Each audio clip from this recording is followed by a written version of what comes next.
Welcome to CSEB aspirants. അപ്പോൾ ഇന്ന് നമ്മൾ ഡിസ്കസ് ചെയ്യുന്നത് RBI ആക്റ്റുമായി ബന്ധപ്പെട്ട ഒരു ക്ലാസ്സാണ്. അപ്പോൾ അതിന് മുമ്പ് കുറച്ച് 1-2 ക്ലാസ് നമ്മൾ ചെയ്തിട്ടുണ്ട്. അത് കാണാത്ത കൂട്ടുകാർ ആരെങ്കിലും ഉണ്ടെങ്കിൽ നമ്മുടെ പ്ലേലിസ്റ്റ് ഒന്ന് ചെക്ക് ചെയ്തിട്ട് കാണാം കേട്ടോ. ഓക്കെ, അപ്പോൾ സെക്ഷൻ 23 തൊട്ടാണ് നമ്മളിപ്പോൾ ഡിസ്കസ് ചെയ്യുന്നത്. സെക്ഷൻ 23 ഇഷ്യൂ ഡിപ്പാർട്ട്മെൻറ്റുമായി ബന്ധപ്പെട്ടതാണ്. സെക്ഷൻ 23 ഇഷ്യൂ ഡിപ്പാർട്ട്മെൻറ്റാണ്. അപ്പോൾ എന്താണ് ഇഷ്യൂ ഡിപ്പാർട്ട്മെൻറ്റ്, അതിൻ്റെ ഫങ്ഷൻസ് എന്തൊക്കെയാണെന്ന് നമുക്ക് നോക്കാം. The issue of bank notes shall be conducted by the bank in an issue ഡിപ്പാർട്ട്മെൻറ്റിലാണ് കണ്ടക്ട് ചെയ്യുന്നത്. ബാങ്ക് നോട്ടുകളുടെ issue which shall be separated and kept wholly distinct from the banking department. അതായത് banking ഡിപ്പാർട്ട്മെൻറ്റിൽ നിന്നും വളരെ സെപ്പറേറ്റ് ചെയ്ത് വെച്ചിരിക്കുന്ന ഡിപ്പാർട്ട്മെൻറ്റാണ് എന്ത്, ഇഷ്യൂ ഡിപ്പാർട്ട്മെൻറ്റ് അല്ലേ. And the assets of the issue department shall not be subject to any liability other than the liabilities of the issue department as hereinafter defined in section 34. അതായത് section 34 എന്ത് തന്നെ പറഞ്ഞിരുന്നാലും, section 34 വരുമ്പോൾ നമുക്ക് discuss ചെയ്യാം. Section 34 എന്ത് തന്നെ പറഞ്ഞിരുന്നാലും issue ഡിപ്പാർട്ട്മെൻറ്റിൻ്റെ അസറ്റ്സുകളെല്ലാം അതിൻ്റെ ലയബിലിറ്റികളും അസറ്റ്സും അതുമായി ബന്ധപ്പെട്ട കാര്യങ്ങൾക്ക് മാത്രമേ ഉള്ളൂ. അതായത് അതിൻ്റെ അസറ്റ്സ് ആണെങ്കിലും അതിൻ്റെ ലയബിലിറ്റീസ് ആണെങ്കിലും ഇഷ്യൂ ഡിപ്പാർട്ട്മെൻറ്റിൻ്റെ ഒരു പരിധിയിൽ നിൽക്കണം. അല്ലാതെ അത് ബാങ്കിങ് ഡിപ്പാർട്ട്മെൻറ്റിലേക്ക് കൂടിക്കുഴയാൻ പാടില്ല എന്നാണ് പറഞ്ഞിട്ടുള്ളത്. അതുകൊണ്ടാണ് അവർ ഡിസ്റ്റിങ്ക്റ്റ് ആയിട്ട് അല്ലെങ്കിൽ സെപ്പറേറ്റഡ് ആയിട്ട് വർക്ക് ചെയ്യുന്നു എന്ന് പറഞ്ഞതുകൊണ്ട് ഉദ്ദേശിക്കുന്നത്. അവരുടെ ലയബിലിറ്റീസും അവരുടെ അസറ്റ്സും അവർക്ക് മാത്രം അല്ലെങ്കിൽ അവരുടെ ഒരു റെസ്പോൺസിബിലിറ്റി ഏരിയയിലുള്ളതാണ്. ഓക്കെ, അതാണ് ഫസ്റ്റ് ഒന്നാമത്തെ സബ്സെക്ഷനിൽ പറഞ്ഞു വയ്ക്കണം. അത് കഴിഞ്ഞ് issue department shall not issue bank notes to the banking department. Banking ഡിപ്പാർട്ട്മെൻറ്റിന് ഇഷ്യൂ ചെയ്തു കൊടുക്കാൻ പാടില്ല. അതുപോലെ തന്നെ മറ്റേതെങ്കിലും വ്യക്തികൾക്ക് or to any other persons, ഏതെങ്കിലും വ്യക്തികൾക്ക് അല്ലെങ്കിൽ മറ്റ് വിനിമയത്തിന് വേണ്ടിയിട്ടോ അല്ലെങ്കിൽ കോയിനായിട്ടോ ബുള്ളിയനായിട്ടോ സെക്യൂരിറ്റീസായിട്ടോ ഒന്നും മറ്റാർക്കും ചെയ്തു കൊടുക്കാൻ പാടില്ല എന്നാണ് പറഞ്ഞത്. ഇഷ്യൂ ഡിപ്പാർട്ട്മെൻറ്റ് ഇഷ്യൂ ചെയ്യുന്ന പണം മറ്റ് ആർക്കെങ്കിലും അങ്ങനെ കൈമാറി പോകാൻ പാടില്ല എന്നാണ് പറയണത്. The issue department shall not issue bank notes to the banking department or to any other person except in exchange for other bank notes or for such coin, bullion or securities are as permitted by this act to form part of the reserve. അതായത് റിസർവിൻ്റെ ഭാഗമായിട്ട് ചെയ്യാമെന്നാണ് പറയുന്നത്. റിസർവിൻ്റെ ഭാഗമായിട്ട് കോയിനായിട്ടോ ബുള്ളിയനായിട്ടോ സെക്യൂരിറ്റീസോ act permit ചെയ്യുന്നത് പോലെയുള്ള എക്സ്ചേഞ്ചുകൾക്ക് ആവാം, അല്ലാതെ മറ്റ് രീതിയിലുള്ള ഇഷ്യൂ പാടില്ല എന്നാണ് പറയണത്. ഓക്കെ, അതാണ് ഇവിടെ പറയുന്നത് കേട്ടോ. അതാണ് 23 പറയണത്, സെക്ഷൻ 23 പറയണത്.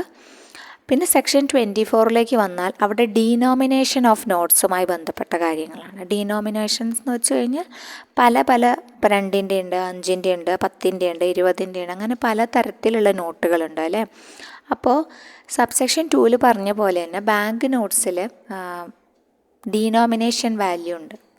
2 രൂപ, 5 രൂപ, 10 രൂപ, 20 രൂപ, 50 റുപ്പീസ്, പിന്നെ 100 ഉണ്ട്, 500 ഉണ്ട്. ഇത് മൊത്തമാണ് പറയുന്നത് കേട്ടോ. 1000 ഉണ്ട്, 5000 ഉണ്ട്, 10,000 ഉണ്ട്. അപ്പോൾ മിനിമൽ വാല്യൂ എന്ന് വെച്ച് കഴിഞ്ഞാൽ 2ഉം മാക്സിമം എന്ന് പറയണത് 10,000മാണ്. ഇപ്പോൾ നിലവിലില്ല, പക്ഷെ ഉണ്ടായിരുന്നു. 10,000 രൂപയുടെ നോട്ടുണ്ടായിരുന്ന കാലം ഉണ്ടായിരുന്നു. ഓക്കെ, അപ്പോൾ അതാണ് പറയണത്. 2 to എത്ര 10,000 എന്നാണ് പറയുക. ആ ഒരു അതിൻ്റെ ഉള്ളിലുള്ള ഡീനോമിനേഷനാണ് നമ്മൾ പഠിച്ചിറക്കുന്നത് അല്ലെങ്കിൽ നമ്മുടെ ആക്റ്റിലുള്ളത് കേട്ടോ. 2 മുതൽ 10,000 വരെ, മിനിമം 2, മാക്സിമം 10,000, ആ രീതിയിലാണ് വരുന്നത്. ഓക്കെ, അപ്പോൾ 5,000 റുപ്പീസ്, 10,000 റുപ്പീസ് അതെല്ലാം നോട്ട് എക്സീഡിങ്. എത്ര കൂടാൻ പാടില്ല, 10,000 എക്സീഡ് ചെയ്യാൻ പാടില്ല, കൂടാൻ പാടില്ല എന്ന് പറഞ്ഞിട്ടുണ്ട്. സെൻട്രൽ ഗവൺമെൻറ് തീരുമാനിക്കും. അതുപോലെ സെൻട്രൽ ബോർഡിൻ്റെ റെക്കമെൻഡേഷനും വാങ്ങിയിട്ടാണ് എന്ത് ചെയ്യുക, RBIയുടെ സെൻട്രൽ ബോർഡിൻ്റെ റെക്കമെൻഡേഷനും വാങ്ങിയിട്ട് സെൻട്രൽ ഗവൺമെൻറ്റാണ് തീരുമാനിക്കുന്നത് എത്ര കൂടാൻ പാടില്ല എന്നുള്ളത്. അപ്പോൾ വെച്ചിട്ടുണ്ട് 2 മുതൽ 10,000 വരെയുടെ ഉള്ളിലുള്ളത് അടിക്കാൻ പാടുള്ളൂ എന്ന് പറഞ്ഞിട്ടുണ്ട്. ഓക്കെ, അപ്പോൾ ഇപ്പോഴത്തെ സർക്കുലേഷൻ നോക്കുകയാണെങ്കിൽ which denomination bank notes R currently in circulation. ഇപ്പോൾ ഏതാണ് സർക്കുലേഷനിൽ പോയിക്കൊണ്ടിരിക്കണത് നോക്കുകയാണെങ്കിൽ bank notes in India R currently being issued in the denomination. ഇപ്പോൾ 10 അടിക്കുന്നുണ്ട്, 20, 50, 100, 200, 500, 2000 ഇത് മാത്രമേ അടിക്കുന്നുള്ളൂ കേട്ടോ. ഓക്കെ, അത് പ്രത്യേകം ശ്രദ്ധിക്കുക. കറൻ്റ്ലി ഡിനോമിനേഷൻ ഇത്ര മാത്രമേ ഉള്ളൂ. 10, 20, 5 ഇല്ല കേട്ടോ. 10, 20, 50, 100, 200, 500, 2000 ഇതാണ് present status. These notes are called bank notes as they are issued by the RBI, reserve bank of India. The printing of notes in the denomination 2ഉം 5ഉം ഒക്കെ എന്തായി, നോട്ട്സ് പ്രിൻ്റ് ചെയ്യുന്നത് ഡിസ്കണ്ടിന്യൂ ചെയ്തിട്ടുണ്ട് കേട്ടോ. അതായത് അവ നിർത്തലാക്കിയിട്ടുണ്ട്. As these denomination have been, എന്തുകൊണ്ടാണ് നിർത്തലാക്കിയെന്ന് വെച്ചാൽ coinised as the cost of printing and service these bank notes was not commensurate with their life. അതായത് ഈ 2ഉം 5ഉം അടിക്കുന്ന ചിലവ് വെച്ച് നോക്കുമ്പം അത്രയും തന്നെ സർക്കുലേഷൻ അതിനില്ല എന്നാണ് പറയുന്നത്. അതുകൊണ്ടാണ് നിർത്തലാക്കിയത്. അതിൻ്റെ സർക്കുലേഷൻ കുറവാണ്. അപ്പോൾ അതുകൊണ്ടാണ് ഈ 2ഉം 5ഉം. അടിക്കാൻ ചിലവുണ്ടല്ലോ. അപ്പോൾ അടിക്കുന്നതിൻ്റെ ചിലവും കോസ്റ്റ് ഓഫ് പ്രിൻറ്റിങ്ങും സർവീസസും നോക്കുമ്പം അതിൻ്റെ അത്രയും അതിന് വ്യാപ്തിയില്ല, അല്ലെങ്കിൽ അത്രയും അതിന് വിനിമയം നടക്കുന്നില്ല എന്നതുകൊണ്ടാണ് അത് നിർത്തലാക്കിയത്. അപ്പം നിർത്തലാക്കിയത് 2ഉം 5ഉം ഇപ്പം അടിക്കുന്നില്ല. അപ്പോൾ അടിക്കുന്ന നോട്ടുകളെ കുറിച്ച് നമ്മൾ മുകളിൽ പറഞ്ഞിട്ടുണ്ട് കേട്ടോ. 10, 20, 50, 100, 200, 500, 2000 ഇപ്പോൾ സർക്കുലേഷനുള്ളത്. അപ്പോൾ അത് പറഞ്ഞു. അത് കഴിഞ്ഞാൽ however such bank notes issued earlier, അപ്പോൾ ഇത് മുമ്പേ അടിച്ചതുണ്ടാവുമല്ലോ, അതിന് എന്താ ചെയ്യുക, അത് പിൻവലിക്കണമൊന്നുമില്ല, അത് തീർച്ചയായിട്ടും ഉപയോഗിക്കാം. Can still be found in circulation, ഇപ്പോഴും സർക്കുലേഷനിലുണ്ട്.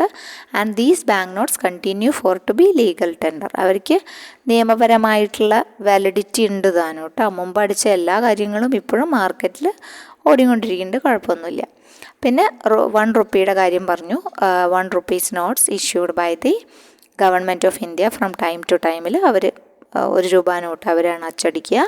And such notes including those issued in the past also continue, അവരാണ് ഇഷ്യൂ ചെയ്യുന്നത്. To be legal tender for transaction എന്ന് പറഞ്ഞിട്ടുണ്ട്. പിന്നെ central government may on the recommendation of the central board direct non issue or the discontinuance issue of bank note such denominational values as it may specify in this behalf. അതായത് central government ആണ് recommend ചെയ്യുന്നത് central ബോർഡിനോട്, ഇങ്ങനെ എന്ത് ചെയ്യുക, discontinue ചെയ്യാനുള്ള ഏതെങ്കിലും ഉണ്ടെങ്കിൽ അത് ഡിസ്കണ്ടിന്യൂ ചെയ്യണം എന്ന് പറയുന്നത് സെൻട്രൽ ഗവൺമെൻറ് ആണ്. അടുത്ത സെക്ഷനിലേക്ക് പോവുകയാണെങ്കിൽ ഫോം ഓഫ് ബാങ്ക് നോട്ട്സിൻ്റെ കാര്യമാണ് പറഞ്ഞത്. ബാങ്ക് നോട്ട്സിൻ്റെ ഡിസൈൻസും കാര്യങ്ങളൊക്കെ ഉണ്ടല്ലോ, അതാണ് 25 പറയണത്, form of bank notes.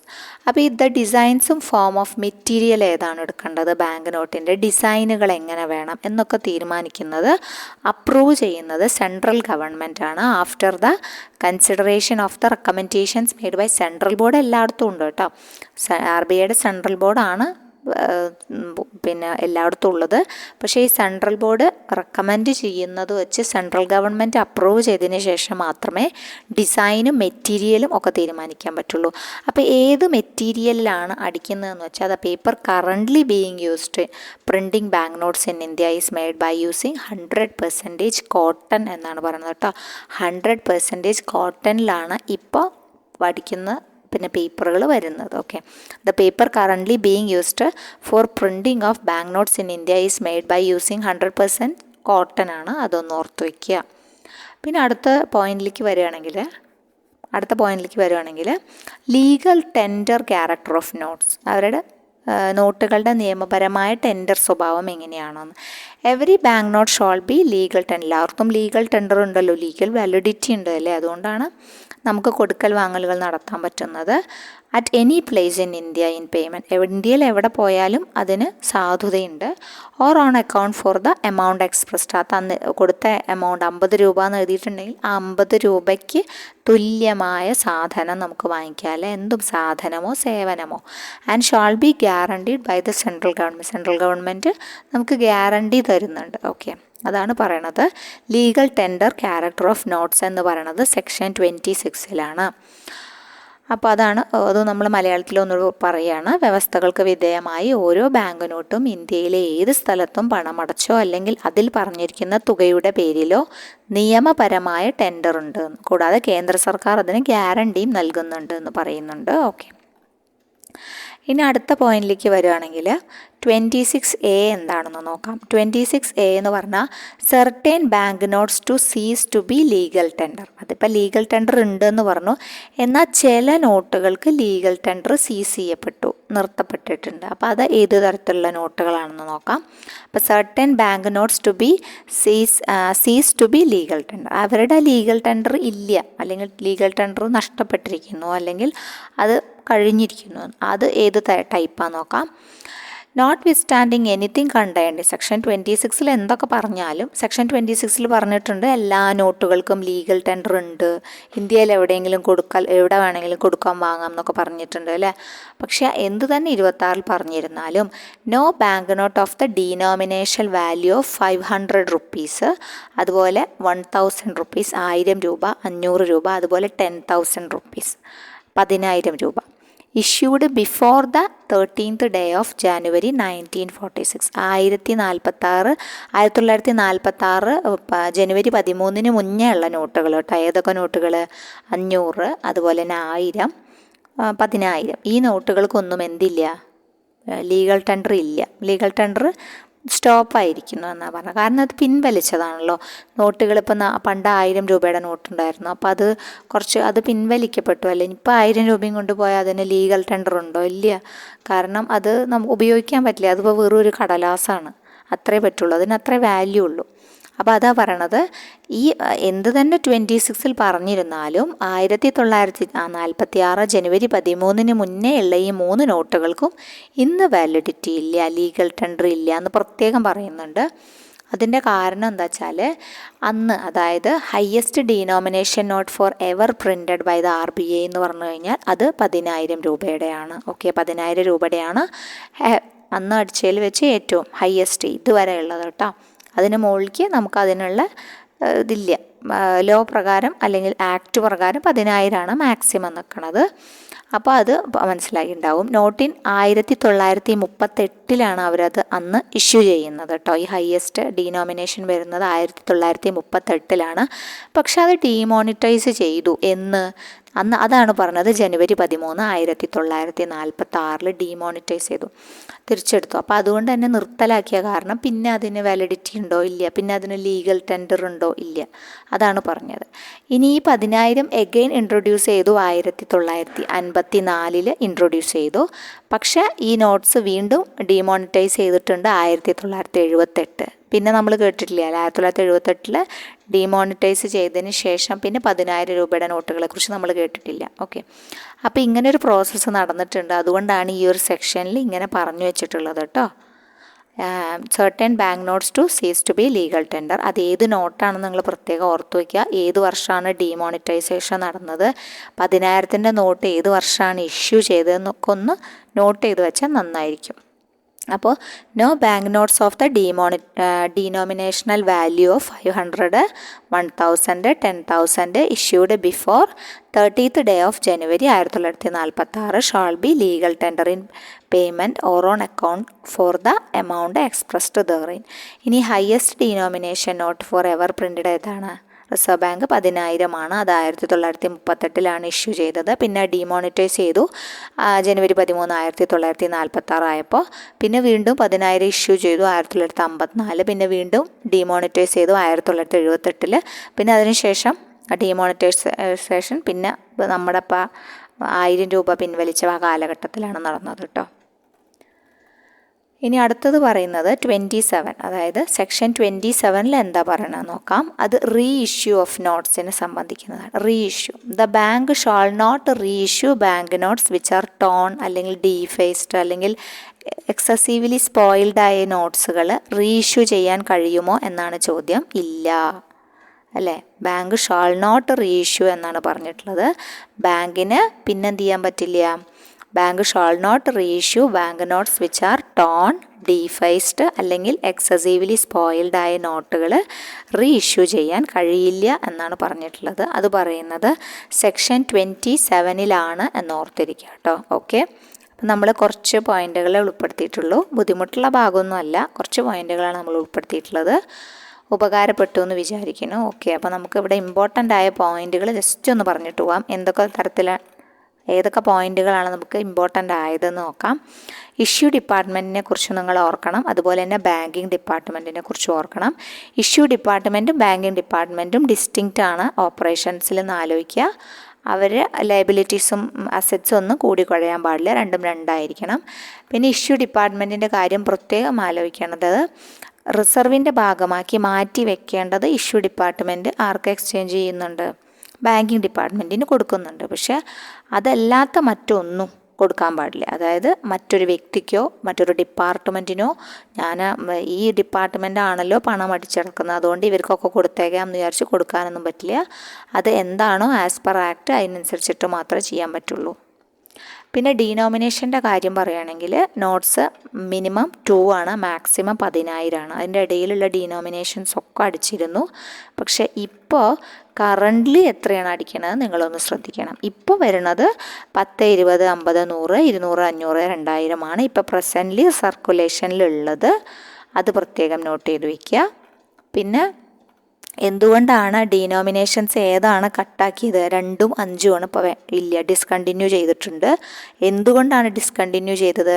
Cost of പ്രിൻറ്റിങ്ങും സർവീസും എന്ത് ചെയ്യുന്നില്ല, അവരുടെ ആ ഒരു വ്യാപനം അല്ലെങ്കിൽ ആ ഒരു യൂസിൻ്റെ അത്ര വരുന്നില്ല, അതുകൊണ്ടാണ് അവ നിർത്തലാക്കിയത്. ആ ഒരു കാര്യം ഓർത്തു വയ്ക്കുക. പിന്നെ അത് കഴിഞ്ഞിട്ട് ₹1 നോട്ടിൻ്റെ കാര്യം ഗവൺമെൻറ്റാണ് ഇഷ്യൂ ചെയ്യുന്നതെന്ന് ആലോചിക്കുക. അത് ജസ്റ്റ് നോട്ട് ചെയ്ത് വയ്ക്കുക. പിന്നെ അടുത്ത പോയിന്റിൽ വരുന്നത് സെൻട്രൽ ഗവൺമെൻറ് റെക്കമെൻഡ് ചെയ്യുന്നു. സെൻട്രൽ ബോർഡിൻ്റെ റെക്കമെൻഡേഷനും സെൻട്രൽ ഗവൺമെൻറ്റാണ് തീരുമാനം എടുക്കുന്നത് ഏത് നോട്ട് ഡിസ്കണ്ടിന്യൂ ചെയ്യണം എന്ന്. ജസ്റ്റ് തീരുമാനം പറയുന്നു, അതിനനുസരിച്ച് RBI വർക്ക് ചെയ്യുന്നു. പിന്നെ ഫോം ഓഫ് ബാങ്ക് നോട്ട്, ഡിസൈനും ഫോം ഓഫ് മെറ്റീരിയലും ആരാണ് സെലക്ട് ചെയ്യുന്നത്? സെൻട്രൽ ഗവൺമെൻറ്റാണ് അപ്രൂവ് ചെയ്യുന്നത്. ഇപ്പോൾ 100% കോട്ടൺ നോട്ടുകളാണ് കേട്ടോ. ആ പേപ്പർ കറൻ്റ്ലി ഏതാണ്? 100% കോട്ടൺ ആണെന്ന് ആലോചിക്കുക. ആ ഒരു പോയിൻ്റ് ഇമ്പോർട്ടൻ്റ് ആണ്, അതൊന്ന് നോട്ട് ചെയ്ത് വയ്ക്കുക. പിന്നെ ലീഗൽ ടെൻഡറിൻ്റെ കാര്യം നോക്കുകയാണെങ്കിൽ എല്ലാ ബാങ്ക് നോട്ടുകൾക്കും ലീഗൽ ടെൻഡർ ഉണ്ട്. ഇന്ത്യയിൽ എവിടെ വേണമെങ്കിലും നമുക്കതിന് തത്തുല്യമായത് കിട്ടും അല്ലേ. ഫണ്ടുകൾ ട്രാൻസ്ഫർ ചെയ്യാം, അങ്ങനത്തെ കാര്യങ്ങളൊക്കെ ചെയ്യാം. ഇതല്ലാതെ 26A ഒരു കാര്യം പറയുന്നുണ്ട്. എന്താ പറയുന്നത് 26A? എന്ത് തന്നെ പറഞ്ഞിരുന്നാലും ഇത് ഡിമോണിറ്റൈസേഷൻ ചെയ്ത സാധനങ്ങൾക്ക് ലീഗൽ ടെൻഡർ ഉണ്ടോ? ഇല്ല, ലീഗൽ ടെൻഡർ കിട്ടില്ല. അപ്പോൾ അതിൻ്റെ എക്സാമ്പിളാണ് ഇവിടെ പറഞ്ഞിട്ടുള്ളത്. 1946 എന്ത് ചെയ്തിട്ടുണ്ട്? 38 ₹10,000 വരികയും പിന്നെ 46 ഡിമോണിറ്റൈസ് ചെയ്യുകയും ചെയ്തു. അതിന് മുമ്പത്തെ നോട്ടുകൾക്ക് പ്രാബല്യമില്ല. അന്ന് 10,000 മാത്രമല്ല 500 എല്ലാം എടുത്തു കളഞ്ഞിട്ടുണ്ട് കേട്ടോ. അന്ന് 500 വന്നു. പിന്നെ അതുപോലെ തന്നെ 500, 1000, 1000 ഒക്കെ ഡിമോണിറ്റൈസ് ചെയ്തിട്ടുണ്ട്. പിന്നെ വീണ്ടും ഇങ്ങനെ വന്നതാണ്. അപ്പോൾ വീണ്ടും ഡിമോണിറ്റൈസേഷൻ ചെയ്ത എല്ലാ കാലഘട്ടവും നിങ്ങൾ പഠിച്ചിരിക്കണം. 38 വന്നു, 46 പിൻവലിച്ചു, പിന്നെ വീണ്ടും 54 ഇറക്കി, 78 വീണ്ടും പിൻവലിച്ചു. ആ വർഷങ്ങളൊക്കെ ഇറക്കിയതും പിൻവലിച്ചതുമായ വർഷങ്ങളൊക്കെ കിട്ടുമ്പോൾ നോട്ട് ചെയ്ത് വെക്കണം, ഒരു കോളം പോലെ വരച്ചിട്ട്. ഡിമോണിറ്റൈസേഷൻ വളരെ ഇമ്പോർട്ടൻ്റ് ആണ്. അതിൻ്റെ ഘട്ടങ്ങളായിട്ട് 4, 5 പ്രാവശ്യങ്ങൾ വന്നിട്ടുണ്ട്. അത് നമുക്ക് വഴിയെ അതുപോലെ കിട്ടുമ്പോൾ പറയാം. അപ്പോൾ നിങ്ങളത് കോളം പോലെ സെറ്റ് ചെയ്ത് വെക്കാം. പിന്നെ റീഇഷ്യൂ ചെയ്യാൻ പറ്റില്ല എന്ന് സെക്ഷൻ 27 പറഞ്ഞിട്ടുണ്ടെന്ന് ഓർത്ത് വയ്ക്കുക. ഇതാണ് ഈ ഒരു ഭാഗത്ത്, ചെറിയൊരു ക്ലാസ്സാണ്, അപ്പോൾ അത്രയും പോയിന്റുകളാണ് ഈ ഒരു ഭാഗത്ത് നിങ്ങൾ ഓർത്ത് വയ്ക്കേണ്ടത് കേട്ടോ. ഉപകാരപ്പെട്ടു എന്ന് വിചാരിക്കുന്നു. അടുത്ത ക്ലാസ്സിൽ കാണാം. Thank you.